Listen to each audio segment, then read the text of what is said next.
welcome to the Badass Breastfeeding Podcast. This is Diane, your lactation consultant. And I'm Abby, the Badass Breastfeeder. And today's episode is brought to you by Amara Organic Foods. Amara Organic Foods makes organic, non-GMO baby food powders without the repeated high heat processes of traditional baby food. And we will hear more about our sponsor later, but you can head to badassbreastfeedingpodcast.com and check out our sponsor page if you ever need anything and see if you can give them any of your business because they make this podcast possible. And while you're there, you can scroll down and enter your email address and we will send episodes straight to your inbox every week. And now, Diane, here's our review of the week. And it comes from iTunes. Thank you so much for putting this on iTunes for us. From another Ashley. She says, this is great for anyone breastfeeding. Love this podcast. It's helped me so much with breastfeeding and learning so much. And my little nice and short and sweet. And I appreciate that so much. Sometimes people will send us a story, which we love too.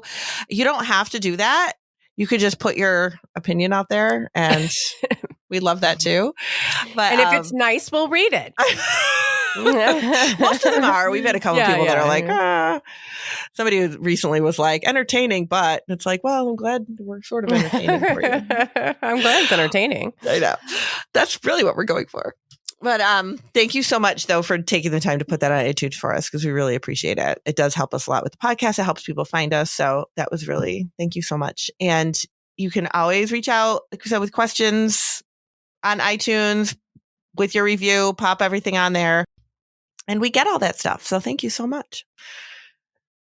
And we are going to talk about going back to work, which I think we talked about a long time ago, but it's been a while.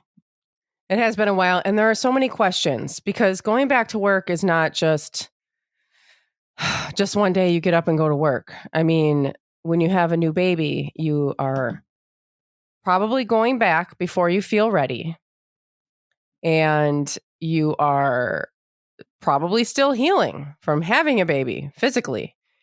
And then you have to think about what your baby's going to eat. And if you want them to have breast milk, then you need to think about having that breast milk prepared. And then when you're there, how often do you pump? And then it's a whole thing, which I, honest to God, the plan was for me when I was pregnant with Jack, my first, who's now 10, the plan was that I would go back to work.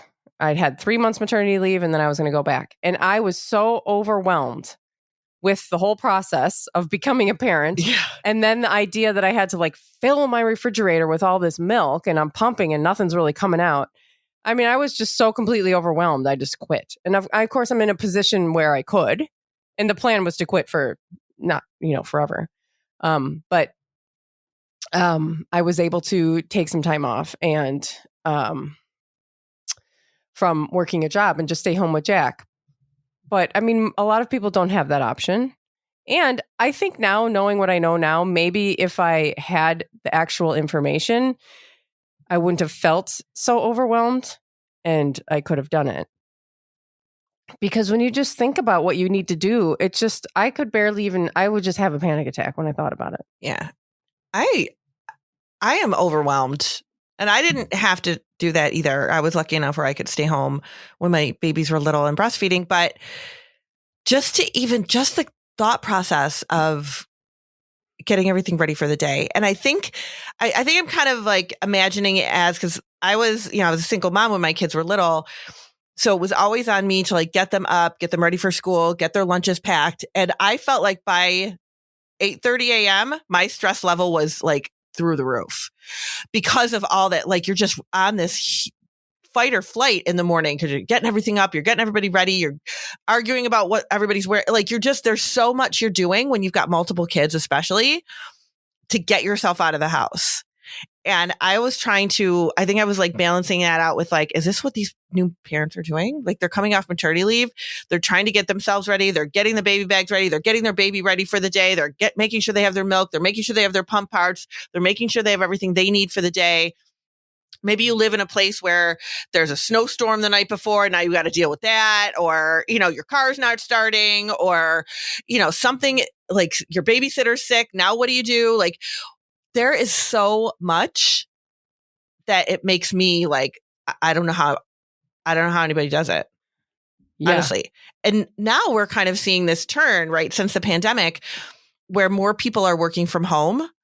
So now I get these parents that are like, I always ask, are you returning to work? How long are you going to be off for? And they're like, oh, but I work from home, so it'll be fine. Just kind of like thinking that like, oh, it's fine because I work from home. But you're still going back to work. Yeah. Even though you're working from home. That, because when we say you're going back to work, that isn't just you're leaving the house. That's also like, that's a whole new set of responsibilities that you need to take on when you go back to work. It's not easier just because you're home. I don't think. I mean, it might be It's a just little me. easier than when you're home because you don't have to maybe pump. It depends. Some people still send the baby to a daycare. Well, that's which true. is, well, then which is fine. But kind of even if you reverse. don't, if you have the baby home with you, that can only go for so long because, I mean, you got to tend to that baby pretty regularly. Yeah, yeah. And then when they get mobile, right? How are you supposed to work? Yeah, you can't guarantee they're going to take a nap. Like it just, I'll have this meeting while the baby's napping. Oh my God, yeah, no, that works when they're really really young. It works in your brain. Right. That's where it works. Like everybody's like, oh, it'll be fine. Yeah, well, that's exactly what we did. I was going to go back to work and Josh was going to work from home and just be with Jack. And then we had Jack and we were like, what the hell? That's not going to work. What the hell were we thinking? Because again, you watch movies and TV and there's a baby in the corner, always. A baby in the corner just sleeping while all of this other stuff is going on. Yeah.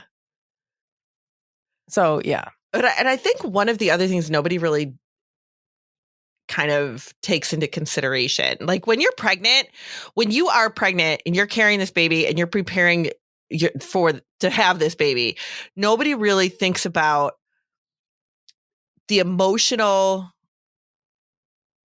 I don't even know like how to describe it, to leave your baby in the hands of somebody else, regardless of who that person is, and leave them there for 8 hours a day, every day.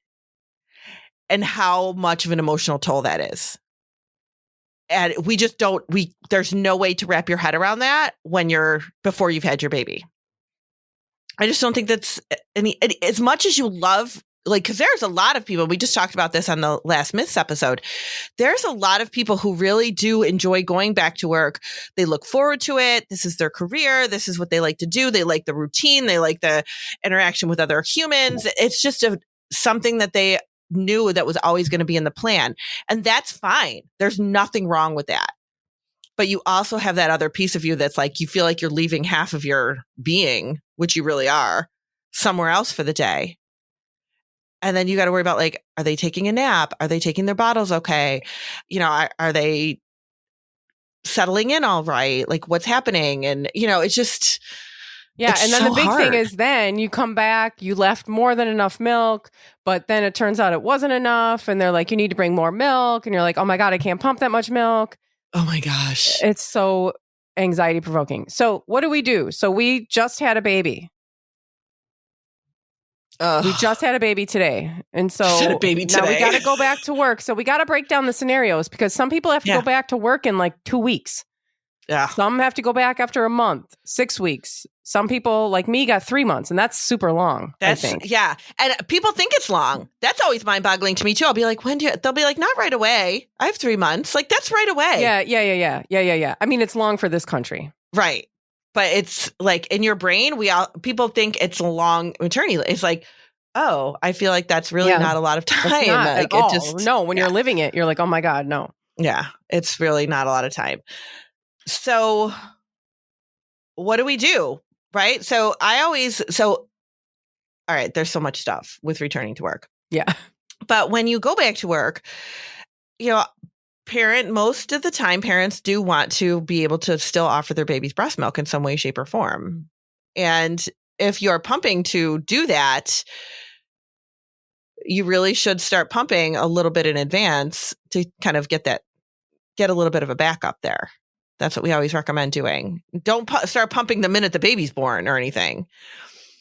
But when you know that you're going to go back to work, you know the date, move back. count back, a few weeks? Yeah. Yeah. I usually do halfway, like the halfway mark. So if you're going back to work at 6 weeks, you should be starting to pump around 3 And then weeks. that doesn't mean that you have to pump multiple times a day and fill up your freezer. Because this is what I got overwhelmed with, was thinking that I needed to start pumping all the time and fill the freezer till you couldn't put anything else in there. And because you see that on social media, you see those pictures of these people that have the freezer filled with milk. But the thing is that those people have an oversupply. Yeah, that's not normal. And they're probably going to donate that or whatever. That is not normal. Do not expect that to happen. And when you first start pumping, go easy. Try it start practicing like once a day. Yeah. Yeah. And people will ask me too, like, how much milk should I have in my freezer? How much milk should I save? And I was like, well, that's something that is very individual. Like that changes with everybody, depending on how long your maternity leave is, what your work schedule is like, what age your baby is when you go back. Like there's just so many variables there. But the ultimate thing is what your comfort level is. Because I've had some parents that are like, you see that high anxiety with them and they're like, I cannot leave the house unless there's 100 ounces in the freezer. Like I've definitely had people that feel like that. But that's, yeah. Well, and then that's right. That's anxiety. Like you're going to back yourself into a corner with that because you can't, most people cannot do that. No. You're not supposed to be able to do that. And then I have people that are like, I'm fine with a couple days backup. So really it depends on how you feel. And then some people just hate pumping so much that they just want to do the bare minimum. And we understand that. Totally. You should do the bare minimum. You should totally do the bare minimum because pumping is too hard. Yeah. It's just too much stuff to do. But the other thing that you see on various places that you might read or various advice that you might receive from other people is don't start pumping for 6 weeks. And that is great in a perfect world. Like if you are going back to work in 6 weeks, you cannot start pumping the day before you go back to work. You really need time, like Abby said, to practice with it and for your body to kind of adjust to it, for you to see like what works best, what setting works best for you. Are your flanges the right size? What time of day works for you? How long should you pump? Because that's different for everybody too. So there's a lot of variables there. It's not just something you're like, all right, I'm going to sit down, I'm going to pump, I'm going to get enough milk for the baby for the day, and that's it. Because that's what people really think. I had one mom that went back to work and she pumped. She was one of those moms that really was not getting huge amounts of milk when she pumped. And she would have to pump every couple hours. And thankfully she had a job where she had her own office and she was like, I'm pumping, but not everybody has that ability. But she was able to pump every couple hours.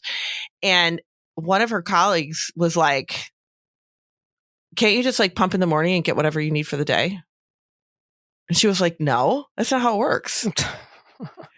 Because people don't know how it works. You really don't. And why should you? If you don't have children, why should you know how it works? Right. And then you're going to, depends on what kind of employer you're dealing with. Are you dealing with somebody who is willing to work with you and provide you space? Or are they just like, no, you can't do that here, which is against the law, but people do it all the time. Yeah. Just go outside your car because it's, No. So you're going to want to practice and don't start pumping the day before. And yeah, there's a lot of things also into going to pumping. So, if you don't know, which I didn't know either, I didn't know at the time that flanges came in different sizes.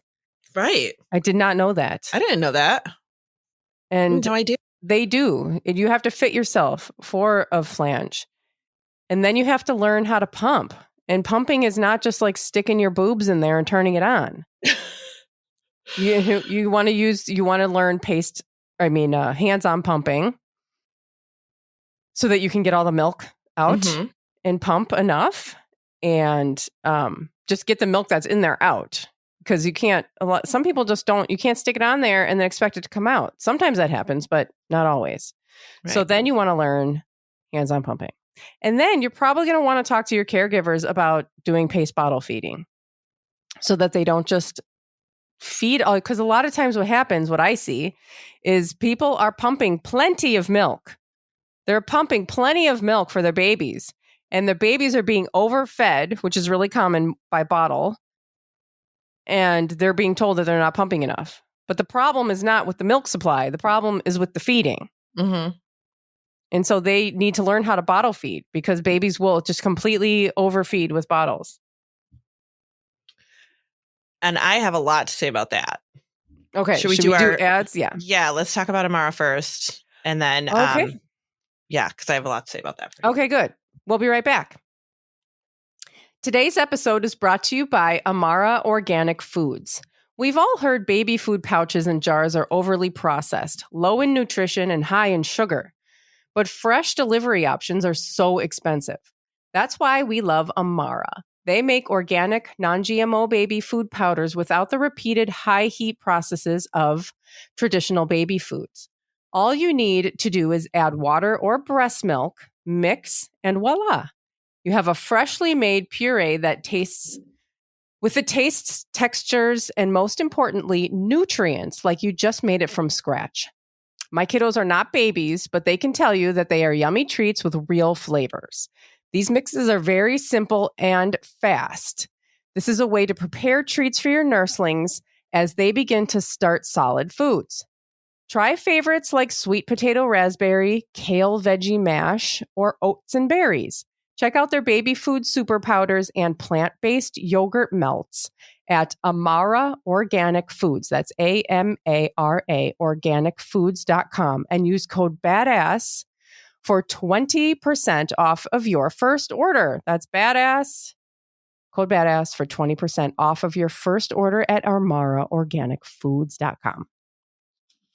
And all of our sponsors and the promo codes can be found under the show notes under this episode, wherever you listen to podcasts.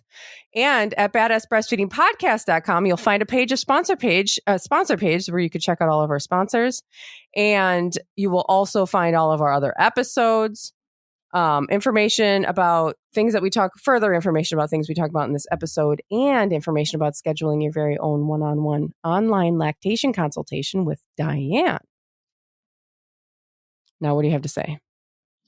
So when you return to work, if you are leaving your baby with a care provider, it does not have to be a daycare center. It could be a grandparent. It could be your partner. Maybe you and your partner have those offsetting shifts. So you're leaving with your partner. Maybe it's a neighbor, whoever you are leaving your baby with. It is really important to remember that it is not you. And babies know that. And your baby, usually this is around, 6 weeks, anywhere from, 2 weeks, 4 weeks, 6 weeks, 3 months, whatever your maternity leave is, your baby is used to spending that time with you. They are connected to you. They've been nursing. They have napped on you. They're baby wearing with you. They do not realize, usually it's still within that fourth trimester time frame. You are their person. And then you bring your baby to a very trusted care provider. This is nothing against them, but your baby is like, what are we doing here? And a lot of times they're fussy. Maybe they don't nap well. Maybe it takes them a few weeks to kind of get into a routine. The first thing we hear is, you need to leave more milk because your baby's still fussy. And it's like, no, your baby's likely fussy still because mom is not there. They're missing their parent. They're missing their person. And this is just a transitional thing that care providers need to realize. They need to just somehow soothe that child. But when you're in a daycare situation, like a daycare facility, they don't have time for that. They can't do that. They have 4 other babies that are going through the same thing. So it's really, really difficult. And you always hear that, oh, but your baby needs more milk because they're still fussy. And it's like, so the minute they leave the house, all of a sudden they can start taking more volume. That doesn't even make any sense. But we always go, oh, we don't want our babies to be hungry. So we just, give more milk. Until it becomes so exhausting that you're trying to keep up with this huge amount of milk that you're leaving for daycare. I get this. Oh my gosh, we get it all the time. Yeah. I mean, this is a huge problem for people who are working. Daycare providers that don't understand babies, that don't have time to deal with the amount of babies that they have, and it all being put back on the parent to pump more milk when you're pumping plenty of milk. You have milk supply for the baby that you have. Yeah. But they want enough to overfeed the baby till they pass out every time they eat. Yeah, because they just figure this is what what we need. This is what's wrong. The baby's hungry, so they're fussy. Not just that they're babies and they're fussy. That they're used to being with their parent and now they're not anymore. That they're in a different situation. That they're in a noisier care setting. It's a very, very frustrating and stressful position to put a parent in. Right. So then when people, you reach out and you say, how can I pump more milk? How can I, get more milk to the care provider? You can use hands-on pumping. That is something that is going to help you get, more milk. You're going to get all the milk out every time you pump, but you are not going to be able to pump probably not going to be able to pump double what your baby needs for this care provider. You're going to have to, unfortunately, talk to them about, the situation that they are overfeeding the baby, that this is as much, as you're bringing, and that's it. One of the things that happens quite a bit too is that care providers might not understand a breastfed baby. A lot of times they don't. Yeah. A lot of times they do not. And I have had parents tell me that their care provider was usually coming from a daycare situation, but say things to them well, we don't have other parents here that bring breast milk. So they just don't even know how to handle it.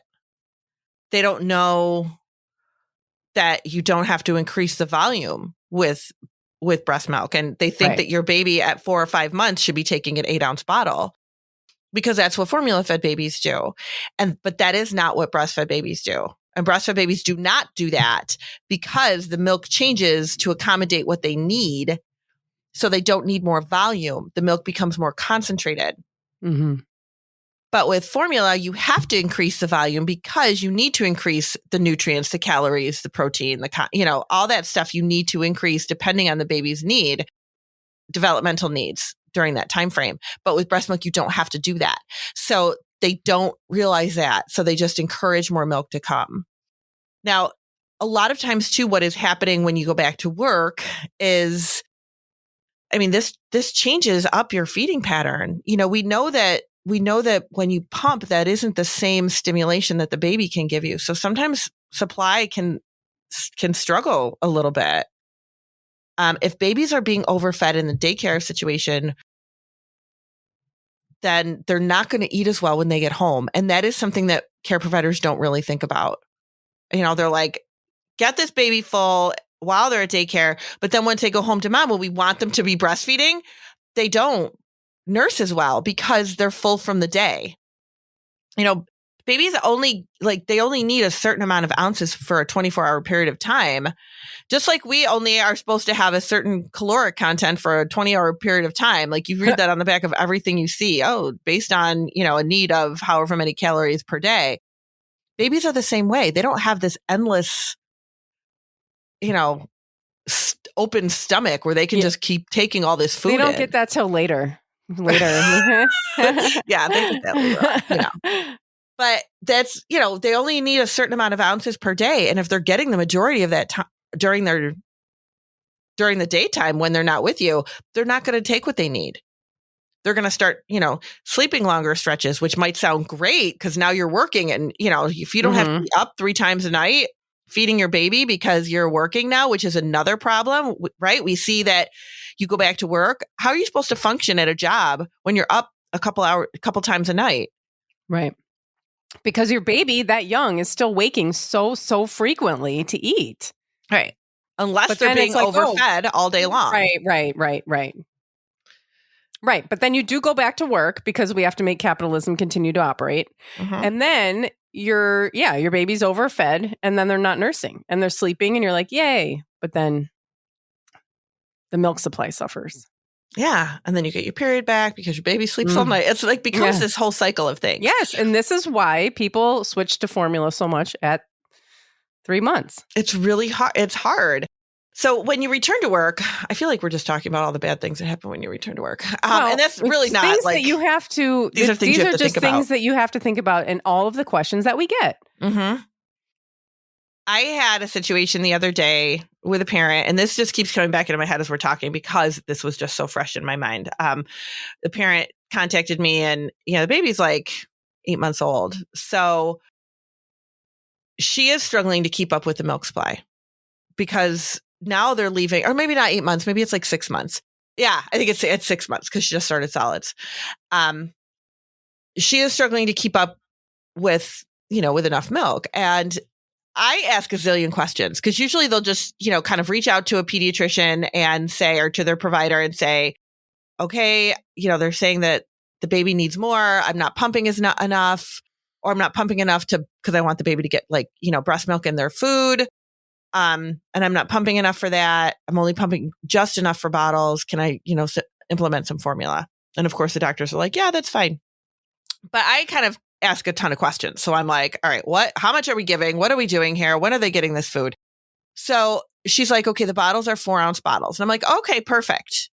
That's perfect. So she didn't increase the volume amount of the bottles, but she was breastfeeding before she leaves the house, which I always suggest breastfeed before you leave the house, or breastfeed before you drop the baby off, because then they won't need to eat for a couple more hours. So that could be taking a bottle totally away out of the picture completely.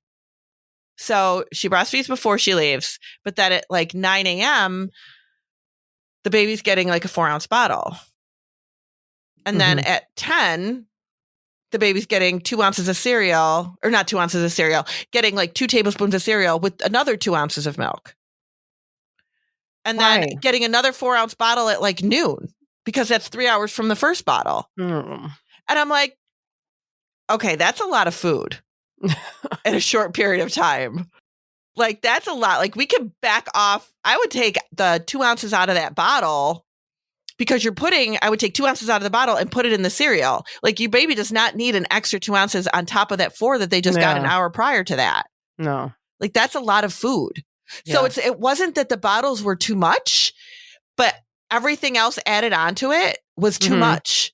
So it's like, all right, we can back that off, and we can make adjustments to make it work and not make it seem so overwhelming for this poor parent who's trying to supply breast milk for her baby. Like, working really hard to supply breast, and she's like, I'm trying to pump every couple hours, when the baby feeds and stuff. But it's like, it is just so hard to keep up sometimes, that we do need to look at all the little intricacies of what we're doing and be like, okay, is there something here that we can back off of and make it a little bit easier? Because it's not just so cut and dry as, okay, now I have to leave this and I have to leave this, and how much milk can I be leaving? Right. And that's why these episodes are so difficult, especially something like this, because everyone's situation is so completely different. And you have different situations, you have different care providers doing different things. And if if you work an office job, you're 9 to 5, you have an office you can pump. If you ride on an ambulance, you have a 12-hour shift and you can't really pump. And you have like these different things that are going on. And it's such an individual thing that it's hard to speak specifically in general. It's hard to speak generally about specific things. But yeah, so if you're having issues, like, take a look at, you got to start breaking down what's happening. Like Diane just said, I don't have to repeat it. Yeah. Definitely break it down and see, like, okay, what are we doing here? And is this logical? And sometimes we need to look at it a lot, because sometimes people will message us too. And I know you've gotten these where they'll be like, all right, my daycare provider gave 12 ounces before noon. I'm trying to keep up with this. How do I keep up? I'm not making enough milk. It's like, that is not okay. Well, that's what and the answer is like, no, I can't tell you how to pump more. I can't tell you how to pump that much milk. That's not a normal amount of milk to pump. That the problem is on the other end, not with you. But that's what everybody always thinks. They're not pumping enough. They're not making enough. And I mean, of course, that does happen. Like we talked about, going back to work changes the supply and stuff. So it's so complicated. There are definitely things that you can do, regardless of what your care provider. And this is so hard because this is one of those things where it's like it's easy for me to sit here and say, you get to tell your care provider what you want Right. with your baby, because that is your baby and you are paying them. Like, I understand sometimes you have family, sometimes people have family coming in. Like, I had, my mom watched my kids for me when I did go back to work. They were, I don't know, 4 years old or something at the time. So at least we weren't dealing with the breastfeeding piece. But you get to tell your care provider how to take care of your child. And I know that when it's a situation of like a actual daycare facility, that can be really intimidating because they are telling you what is best for your baby. Right. And a lot of times I think it's so competitive now that there's Yes. so many people trying to get into these daycare centers. And sometimes they'll just be like, oh, well, we don't do breast milk here. We can't do that here. I had one, a mom that was able to, like, her daycare was close to her work. And she goes, I could go at lunchtime and breastfeed, but they told me not to do that. Oh, yeah. Yeah. And I'm like, why? She said they said it was too interruptive. And I'm like, I don't care what they said. That's insane. Like, if this works for you, and and then her husband was kind of on board with that because that's kind of what the daycare said. Well, it's interruptive for the baby and we don't think it's a good idea and blah, blah, blah. And it's like, she is struggling to keep her supply where it needs to be and get enough milk for the baby. Why are we saying no? And you're paying them hundreds of dollars. That's the other thing. Like, they work for you. And I know that there is a hard time, like a really, really difficult, because of trying to find good care providers can be really tricky. But this is a very small window of time in your baby's life. This is not something that's going to go on forever. And that is really frustrating when you are like, you're trying to figure out ways to get your baby fed. And they're just, you're reaching resistance in every way, shape, or form. And I usually try to tell people, feed the baby before you go. Tell them exactly what you want them to do. Your baby does not need to eat the minute they walk in the door at daycare. They do not need to eat again. If they fed right before you left the house, they do not need to eat again for another 2 or 3 hours. If they're getting fed on every 3-hour schedule in a daycare situation, they do not need large amounts in their bottle. It really does. You have to look at the whole picture. Yeah, and they're not going to feed them like you did at home on demand. It just doesn't work like that in a daycare center. Yeah, and I would prepare the bottles ahead of time and be like, this is the morning bottle, this is the afternoon, this is the whatever. With this same with the amount of milk that you want in there, not more than 4 ounces, and that's it. Like, don't bring a whole bunch and be like, oh, only use 8 ounces today, and then you bring them 12 because they'll just use it all. The other thing I suggest too is it doesn't always have to be the same amount. Like, depending on the feed times. And I always tell people too, like, make sure they are not feeding the baby within like 2 hours of you picking them up. Yeah. So they'll eat right away. Because the last thing you want is to pick up your baby and have them go, oh yeah, I just gave him a bottle 20 minutes ago and now you got to pump again. So I would make sure that they know if you're picking your baby up at 5 p.m., not to feed that baby past like 3 p.m. Also, you can do like, you can stagger the amounts in the bottles. There's nothing saying that has to be 4 ounces every single time. Yeah. You could do a 4-ounce bottle, for the morning and then leave a 3-ounce bottle and then leave a 2-ounce bottle because you're going to be feeding them in an hour. Like, you can do that. You can adjust it. That's a good idea. It does not have to be the same all the time. And we know that babies eat differently. And when babies get older, they will make up for it too. They're going to get what they need from you. So with your infant, if they are super little, yes, we want to make sure they're getting what they need. Your baby is not going to starve ever. They're really not. We would never have you set up for that either. Like, we don't want that for your baby. So we're not going to lead you down the wrong path and be like, oh yeah, just, leave your baby less milk. If you can't pump it, leave less, let them starve. Like, no, we're not going to tell you that. Like, no. it's not realistic either. Yeah. And so what do we do in those times where we say we go back to, okay, we got back to work, here's our period, and our supply is dwindling. And I think people get afraid that it's never going to be the same. Mm-hmm. But especially with your period, your supply will increase again. Yes. So if it's a situation, and there's a couple things that happen as time goes on, you get your period back. A lot of parents find that when they go back to work, their baby is not feeding, as much as frequently at the breast. And you're pumping a couple times a day, but it's just not enough to keep that stimulation where you need it to be, that your period does come back. So we know that with ovulation, your supply will dip. It does come back up. So sometimes you don't notice that unless you are pumping. Like if the baby's feeding, they get what they need. But if you're pumping, you're noticing like, oh, last week I pumped this amount, but this week I'm not pumping as much. So you kind of notice that. A lot of times that's what it is. Pumping puts you in this terrible situation where you know everything. Mm-hmm. You don't know. That's why I tell Jack is such a picky eater, and he like looks at his food and I'm like, don't look at it. Stop looking at it. Just eat it. I wouldn't give you anything that's rotten. Just eat it. I know. Oh my God. But the baby's just eating. You're just nursing. You might not even notice that your supply has gone down. But with pumping, you're going to notice absolutely everything. You do. You notice everything. The other thing that happens right around like the 3-ish months or so is your supply regulates again.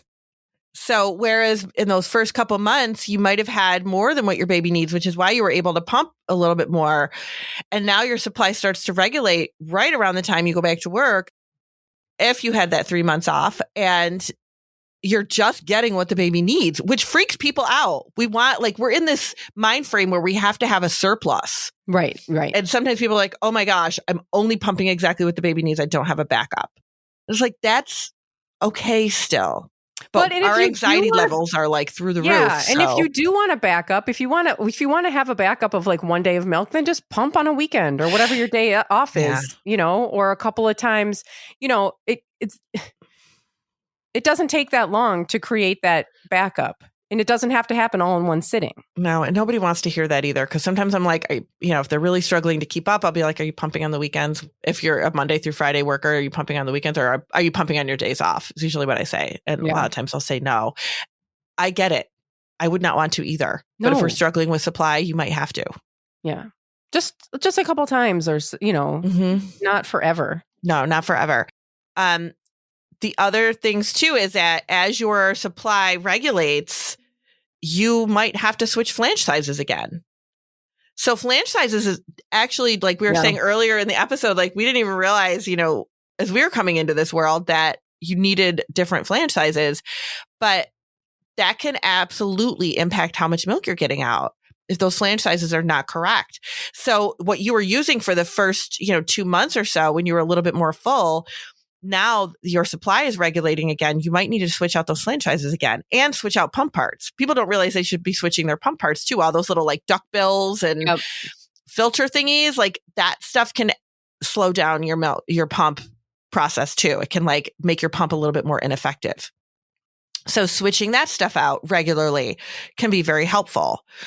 If your baby is sleeping overnight, that will impact your milk supply, unfortunately. And if you're a parent that's trying to pump and keep her supply higher so that she can pump during the day, then those overnight pumps or those overnight feeds are really important to that process. And if the baby starts sleeping overnight because they're feeding more during, getting more by bottle during the day, then it's just makes it, you might have to get up during the night and pump. And nobody wants to do that. Like nobody wants to, but this is a very short-lived period of time too. Yeah. The other thing that happens, I think, is probably a whole entire episode. And I think we do have an episode on it. But people often run into the problem that the baby won't take a bottle. Oh, yeah. We should I'm going to work. Yeah, I'm going to work. Oh, my God. I'm trying to, get my baby to take a bottle, and they're just like refusing. And then that's scary. That's scary. Mm-hmm. Sometimes because Should we just put it on the list and say to wait for it? Yeah, let's put it on the list because there's a lot Okay. to say about that. Because a lot of it too is people are afraid to give a bottle too early because the internet is inundated with bottle confusion and nipple confusion. Oh, yeah. Stories. So people are like, I'm too afraid to give a bottle early because I don't want the baby to prefer the bottle. But then I waited too long and now the baby won't take a bottle. So it's like, who wants to fall into that trap either? Right. And now you're trying to go back to work and you're fighting with your baby to take a bottle. And I've had people come to me, they'll be like, oh yeah, the baby's not taking a bottle. And I went, when are you going back to work? They're like, next week. Oh, great. Perfect. Yeah, like that does not give us time to work with this situation even a little bit. So that is one of the reasons why I would prefer people try a couple weeks ahead of time, that part of the practicing, to make sure your baby is taking a bottle okay. But yeah, that should go on the list because there's so much to talk about with that. And we haven't in a while. Yeah, I just put it on. You can expect it May 9th. Oh, cool. Okay. The other thing is people often wonder how they're supposed to be pumping at work and how often they're supposed to be pumping at work. Yes. Yes. And that is because a lot of time, especially if you have a baby that's feeding on demand for, your whole maternity leave and you're feeding them kind of whatever, then I have parents go, am I supposed to be like pumping the same way? It's like, that's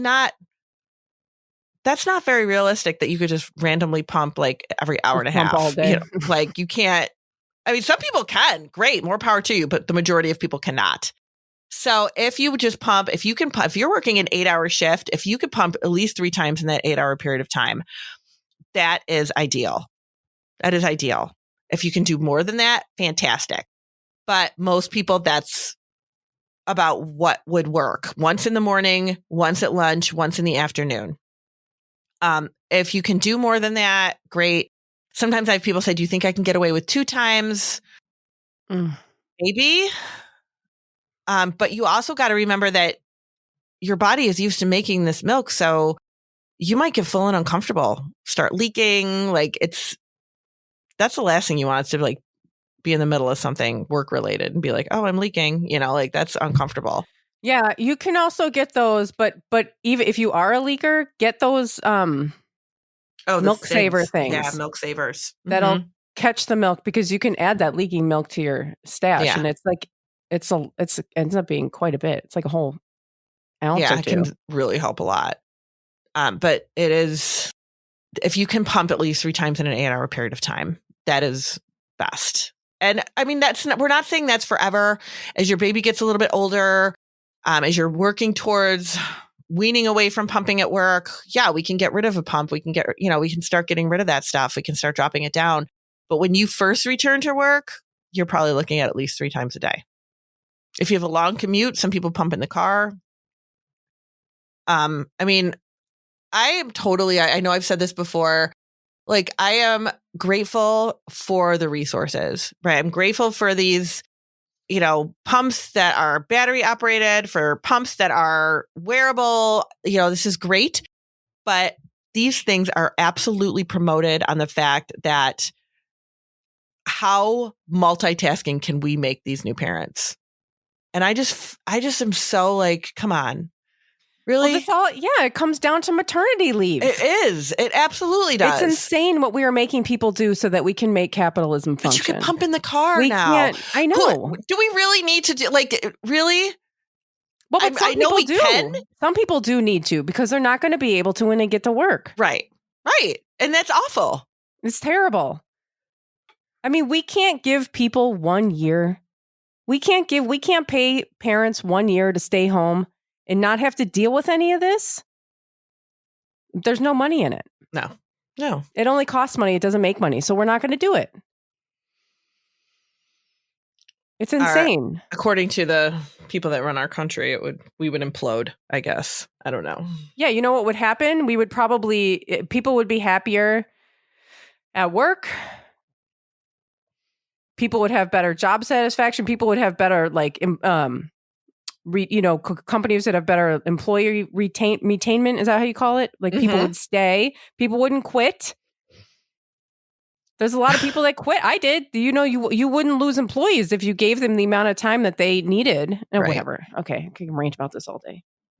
But I had a situation the other day with a mom who her baby is like 5 months now, 4.5, 5 months. And this was a baby who was having like significant like feeding issues. So the pediatrician wrote a note to see if keep her out of work a little bit longer. And she took it to her work. It's one of the bigger employers here. And her HR department actually said to her, "Oh, if your doctor wants to keep writing you out, you can stay out a year."